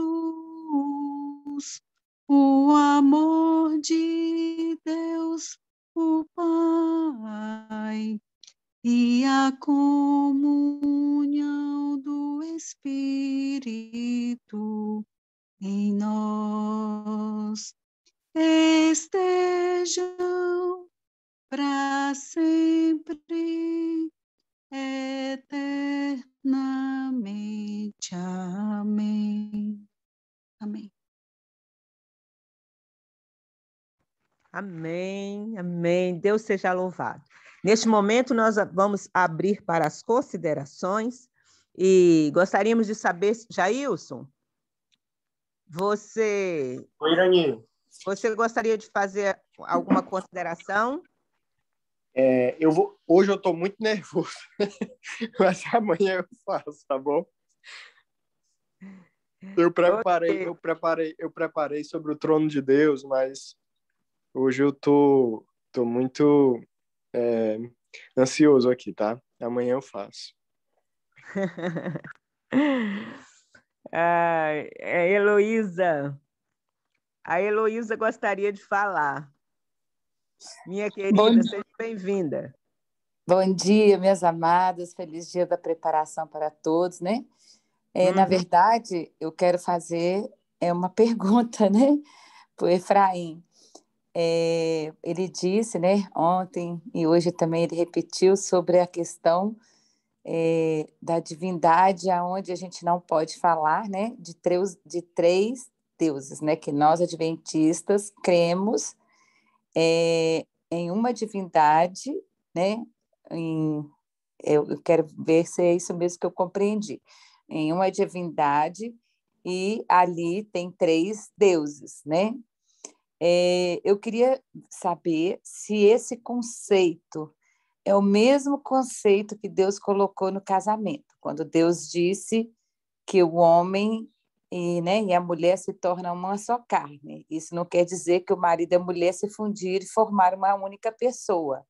A mulher continua sendo a esposa, o homem continua sendo o marido, mas eles se tornam uma só carne. Se é esse mesmo conceito, né, que existe na divindade de Pai, Filho e Espírito Santo. Eles são uma só pessoa, mas são independentes como o marido e a mulher. Ok, irmã Heloísa Helena, não é? Obrigado, irmã, pela pergunta. Porque na pergunta, de alguma forma, a irmã já até meio que se respondeu. É verdade, é o mesmo conceito que há entre o marido e a esposa, não é? Porque, assim, quando a gente vai lá para Gênesis, a gente vê essa declaração que a irmã mencionou, quando Deus diz que ambos, né, o homem e a mulher, ao se unirem, se tornam, né, uma só carne. Mas, ao se tornar uma só carne, continua ainda a sua distinção em termos de pessoas. Então, como que eles são um e, ao mesmo tempo, são dois? A gente encontra um conceito parecido aqui no Evangelho de João, Evangelho de João, capítulo 17, a irmã também conhece isso, eu acredito. Quando Jesus faz uma oração, ele ora ao Pai e diz assim, João 17, no versículo, deixa eu ver,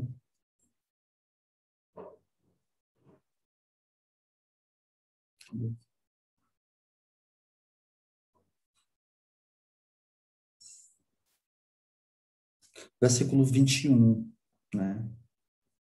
Eu vou ler o 20 e o 21. Diz assim, Jesus fala assim, e não rogo somente por estes, mas também por aqueles que pela tua palavra hão de crer em mim, para que todos sejam um, como tu, ó Pai, o és em mim, e eu em ti, que também eles sejam um em nós, para que o mundo creia que tu me enviaste.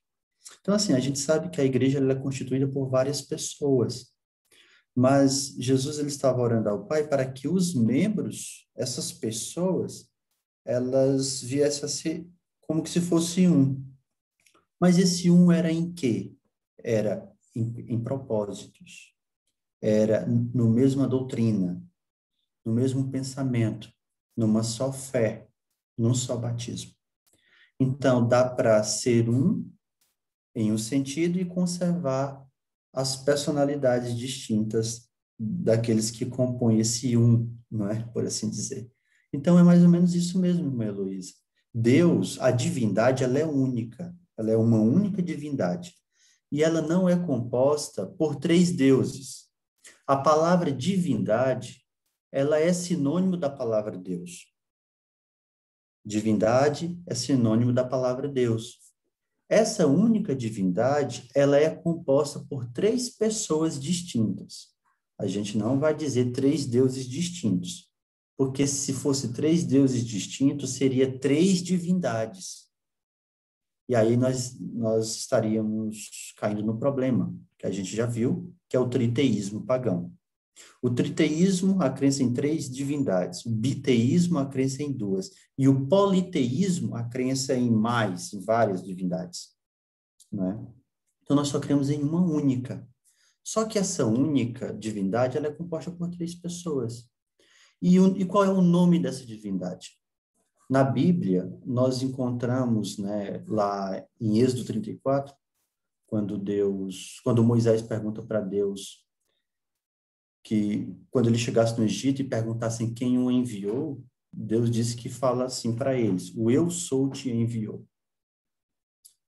O termo ali, que ficou depois, foi traduzido futuramente por Iavé, Jeová no nosso português, Jeová, né, em outras línguas, é o nome da divindade. Jeová, Jeová, Javé é o nome da divindade. E é interessante que em alguns textos da Bíblia, o pai é chamado de Jeová. E a irmã White, ela diz que o nome Jeová é um nome dado a Cristo. E nós encontramos também Deus sendo chamado de Jeová em Jeremias, e aquele mesmo texto de Jeremias aparecendo no livro, na carta aos Hebreus, e sendo aplicado ao Espírito Santo. Então, Jeová, o Espírito Santo também é tido, né? É conhecido pelo nome de Jeová. Então, veja, o nome da divindade é Jeová, e essa divindade é composta por três pessoas. E as três pessoas que fazem parte dessa única divindade, elas levam o mesmo nome sobre elas, porque é uma única essência, é o mesmo nome que elas compartilham entre elas. E, irmã Heloísa, é só até aqui que eu posso chegar, porque eu não consigo explicar os detalhes e a profundidade que há na divindade triuna, entende? Eu só posso chegar até aqui. Ei, Efraim, é importante a gente estabelecer também que a concepção humana nossa, tipo assim, de uma família, a concepção humana de uma família, ela é uma concepção humana, não é capaz de explicar uma concepção divina, de algo que não se conhece. Exatamente. Então, tipo assim, embora a gente cite essa questão, um pai, uma mãe, um filho é uma família, né? Nós temos essa concepção, mas essa concepção é de uma formação humana, de seres humanos. E deixa eu só ler aqui que uma pessoa escreveu aqui, ó. No céu nós vamos poder ver essas três pessoas ou vamos ver só uma, né? A pessoa escreveu aqui. Eu acho importante a gente dizer o seguinte, ó. Quando a gente diz que são seres pessoais, a gente não está dizendo que são pessoas.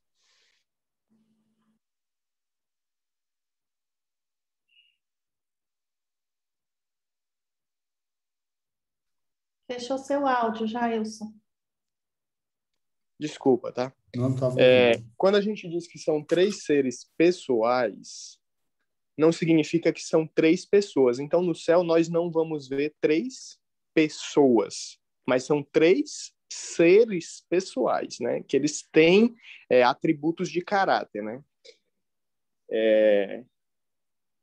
Entende? Isso seria nesse sentido. Não são pessoas, mas são seres pessoais. O único ser dos três que virou uma pessoa foi Jesus Cristo. Sim, sim. Já isso, você já está respondendo a pergunta da irmã, é isso? Também, né? Sim. Mas eu posso completar também, né? Pode completar. Eu vou só completar assim um exemplo, né? Em Apocalipse 4, você encontra Jesus Cristo no meio do trono, né? Então, esse trono, que a gente ao certo não sabe, né? A plenitude e tamanho desse trono, encontra ali o Pai e encontra ali o Filho também, né? Então, um trono que cabe duas pessoas em um trono só. E em Isaías, você vê que Isaías vai contemplar Jeová vindo num alto sublime trono, e Paulo vai dizer que aquele que veio no alto e sublime trono de Isaías é o Espírito Santo também, né? Então você encontra também o Espírito Santo neste trono. E ali não menciona assim exatamente que são 3 pessoas, mas são 3 seres pessoais. Entende? Temos um texto que... De Isaías? Não, no Apocalipse que fala que o Cordeiro está sentado no meio do trono. É o de 4, Apocalipse 4. Né? Se o Cordeiro está sentado no meio do trono, há uma grande possibilidade. E ao mesmo tempo diz que ele está à destra de Deus, o Pai. Quem é que está do outro lado? Uhum. A irmã Heloísa, eu não sei se a gente respondeu aqui a sua pergunta, eu não vi um feedback. Sim, eu entendi. Tá bom, irmã Heloísa? Tudo certo? Olha, tem uma pergunta que eu não sei se pode fazer hoje, mas se pode ser amanhã. Mas o concílio, a palavra trindade, ela nasceu, foi no concílio? Não. Quem usou a palavra trindade pela primeira vez foi um homem, um cristão chamado Tertuliano. E ele usou essa palavra no ano 152 a.C.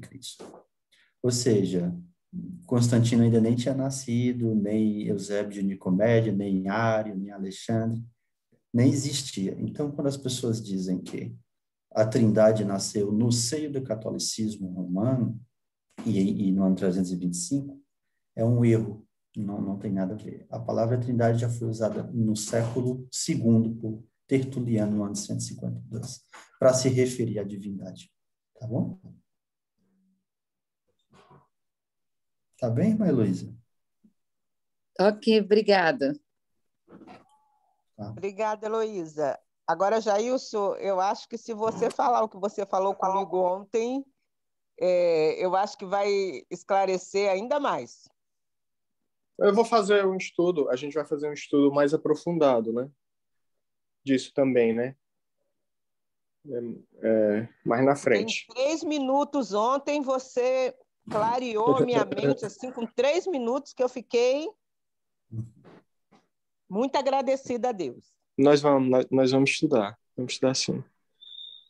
Ok, Dalvani, a pessoa que está aguardando aí com a mão levantada para falar também, ela também tem algo a perguntar. Seja bem-vindo, Dalvani. Um bom dia a todos. Irmãos, Dalvani, só um minuto, minha princesa. Irmãos, não esquece, hoje é o dia que nós estamos orando pela Hélia Clésia. Hélia Clésia. Eu estou falando que tem pessoas que precisam sair para o trabalho, então já saem, por favor, anotem o nome da Hélia Clésia para nós orarmos por ela durante o dia. Dalvani, minha princesa. Eu já agradeço aí pelas orações, Irani. Estou muito feliz. Estou aqui dirigindo e ouvindo aqui tudo que vocês estão falando. Deus abençoe. Já receba as bênçãos. Nós vamos passar o dia orando por você, minha querida. Obrigada, querida. Muito obrigada. Estou precisando demais em todos os sentidos aí. Amém, amém. Obrigada. Vamos orar assim. A Dalvani, pode falar. Bom dia a todos, né? Como Efraim falou aí, é muito difícil a gente entender sobre a divindade.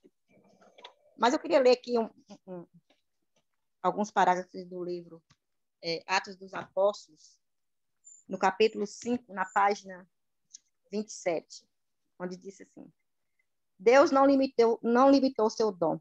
A promessa de Cristo de enviar o Espírito Santo não mudou com o passar do tempo. Se não percebermos seu cumprimento hoje, é porque não compreendemos como deveríamos. Em qualquer lugar onde os cristãos menosprezam o Espírito Santo, encontramos ali seca, escuridão e morte espiritual. Quando questões menores ocupam a atenção, falta o poder divino necessário para o crescimento e prosperidade da igreja. Por que não temos fome e sede do Espírito? Isso aqui é uma pergunta.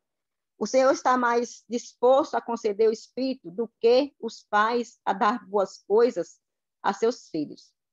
Todo obreiro deveria pedir a Deus o batismo diário do Espírito. Obreiro de Deus, a presença do Espírito Santo conosco nos dará poder para compartilhar a verdade, um poder que toda a glória desse mundo não seria capaz de dar. As palavras que Jesus pronunciou aos discípulos também são para nós hoje. O Consolador é nosso, assim como foi deles. O Espírito concede a força que sustenta os cristãos em toda emergência, em meio ao ódio do mundo e ao reconhecimento das próprias falhas. Quando as perspectivas parecem sombrias, o futuro confuso e nos sentimentos desamparados e sós, o Espírito Santo conforta nosso coração. Santidade é viver de toda palavra que sai da boca de Deus. É confiar nele, tanto na escuridão quanto na luz, caminhando pela fé e não pelo que vemos. A natureza do Espírito Santo é um mistério. Olha só. As pessoas podem reunir passagens bíblicas e interpretá-las como óculos humanos, mas aceitar ideias fantasiosas não fortalecerá a igreja. Com relação aos mistérios profundos demais para o entendimento humano, o silêncio é ouro. E aí? Muito forte isso aqui, né? A gente não consegue entender. Não adianta a gente ficar debatendo. O que temos que ter na nossa mente é que precisamos crer no Espírito Santo, né? Em Deus, se torna uma só pessoa, e tocar nossa vida para frente. Porque a gente silenciando é ouro. Quanto mais procuramos entender, mas é mistério que só Deus, né? Que pode ali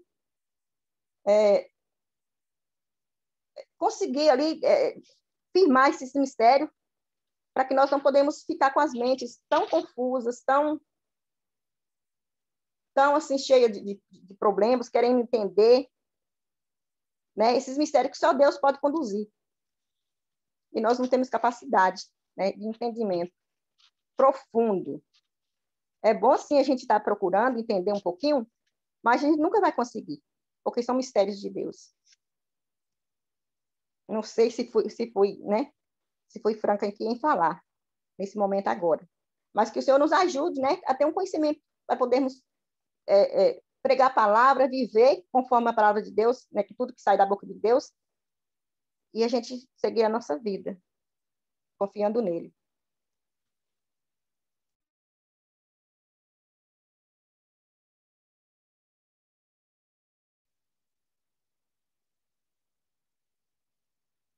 Ok. Mais alguém gostaria de fazer alguma consideração?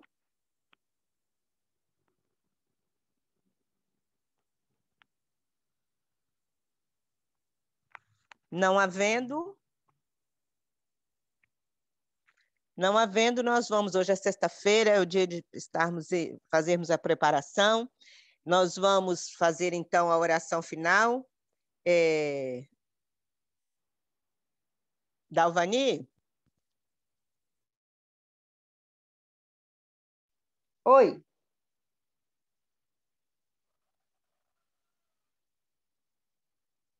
Alô?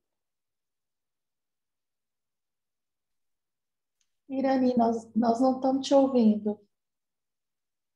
Fazer a oração final.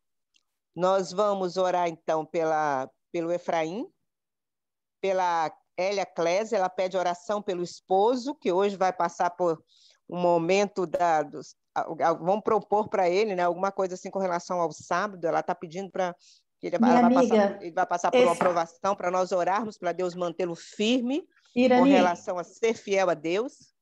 Esse pedido aí não é o meu, Irani.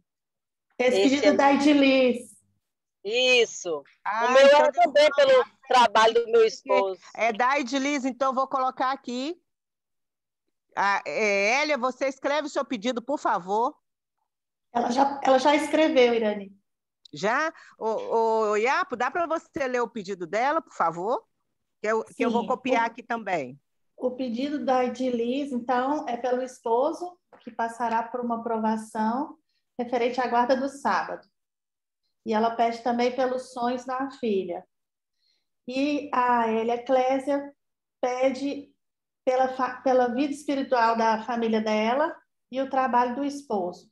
E que os filhos voltem para a igreja. Ok. Já copiei aqui. Então, quem pode fazer a oração? Então, nós vamos orar e vamos orar também pelo Efraim, pediu as orações. Vamos orar também pelo Jailson, que vai ter uma audiência daqui a pouco. Quem pode fazer a oração, então? Eu posso fazer, Irani. Ok. Então, vamos dobrar os nossos joelhos.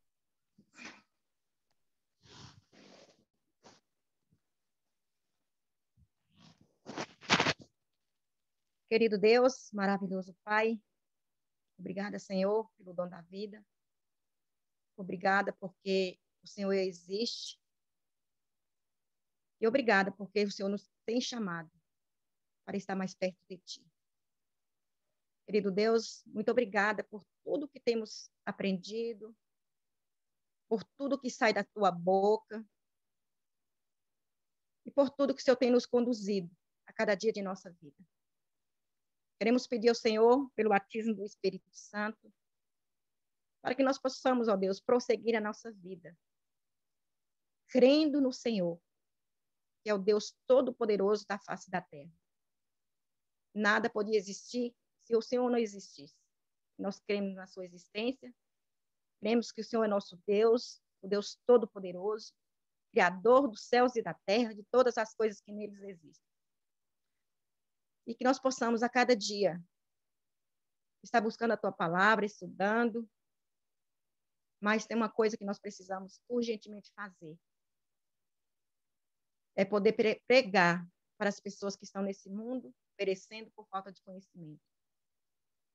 Que o Senhor nos ajude, que o Senhor nos capacite, porque somos incapazes de entendimento, incapazes de fazer a obra sem o Teu poder em nossa vida, mas nós cremos que o Senhor está conosco e o Senhor nos ajudará todos os dias de nossa vida.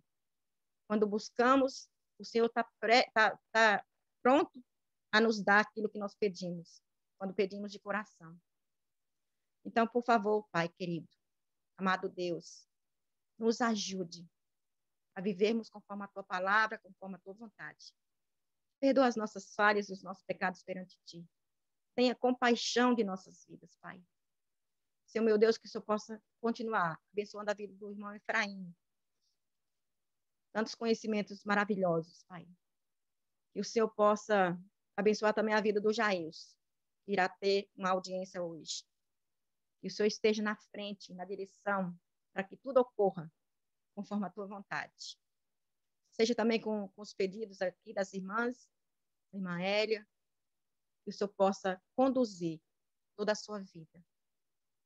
Seja com cada um de nós aqui nesses momentos, Senhor. Pai amado, tenha misericórdia de nossas vidas. Nos ajude a levar a mensagem do Senhor para o mundo, Pai, que está perecendo. Jesus está perto de voltar e nós precisamos, ó Deus, sair da nossa zona de conforto para poder pregar a mensagem do Senhor aí fora. Mas nós só conseguimos isso com Teu poder, com Teu Santo Espírito em nossa vida. Que o Senhor permaneça conosco, nos ajudando a cada dia a nos santificar, nos consagrar a nossa vida diante do Senhor. Colocar em primeiro lugar o Senhor em nós, para que podemos, ó Pai, receber, sim, o que for da Tua vontade. Porque assim como o Senhor disse lá em Mateus 6:34, buscar em primeiro lugar o reino de Deus e as outras coisas o Senhor nos acrescentará. Nós cremos que o Senhor está conosco e que o Senhor continuará conosco até aquele grande dia que o Senhor vier buscar para levar cada um de nós para o céu. Permaneça conosco, fortaleça a nossa fé, que a nossa fé não venha desanimar, mas que ela possa ter crescimento, que o Senhor possa nos dar crescimento na fé e na esperança de que um dia estaremos contigo. Dai-nos a tua paz, conforte os nossos corações e que tudo que viemos fazer, Jesus, que seja para a honra e glória do seu nome. Abençoe cada lar aqui representado, abençoe nossas famílias, ó Pai, que é o primeiro campo missionário nosso, é dentro da nossa casa, que o Senhor possa nos ajudar a cada dia a testemunhar esse Deus maravilhoso que nós servimos. Muito obrigada por tudo, permaneça conosco, em nome de Jesus.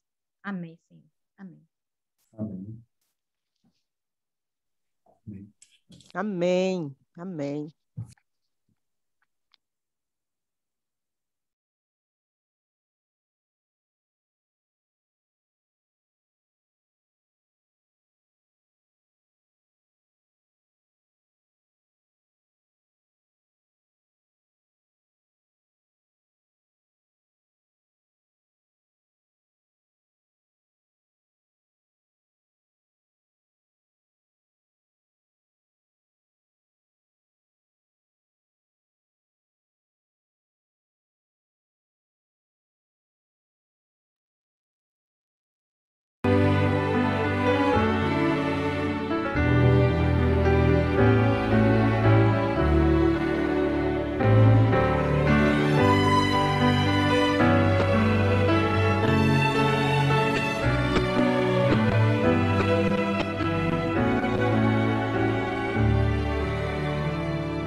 Seu microfone está fechado, Irani.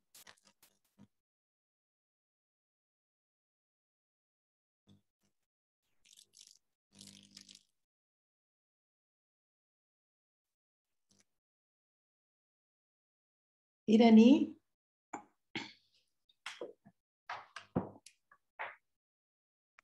Oi, amiga. O microfone seu estava fechado. Era só deixei para o louvor, porque quando termina a oração é só o louvor.